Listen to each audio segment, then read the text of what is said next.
Welcome back to another video. Today, I will be teaching you how to insert site coordinates in Autocad quickly using easting and northing values.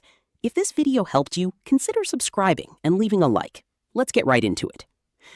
First, prepare your coordinate data in a simple text file using easting and northing format. Make sure each point is clearly separated so it's easy to follow inside Autocad.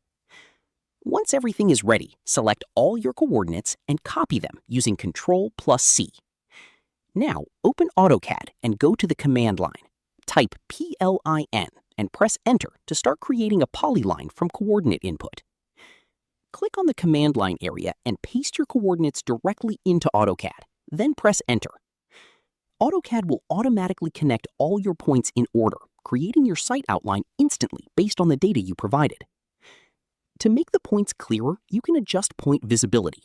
Type PTYPE in the command line and press Enter to open point style settings. Choose a point style that is easy to see on your drawing and confirm your selection. Now, activate the point command by typing PO and pressing Enter. This allows you to manually place visible points on your drawing if needed. Click on each location to place points accurately and press Enter after each one to confirm placement. At this stage, your site coordinates are fully inserted, and your drawing is properly mapped using easting and northing values.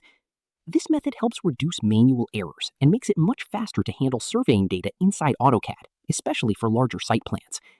Make sure your coordinate list is always clean and organized before starting, as it directly improves accuracy and workflow speed. If I helped you in this video, consider subscribing and leaving a like, as that helps me make more videos.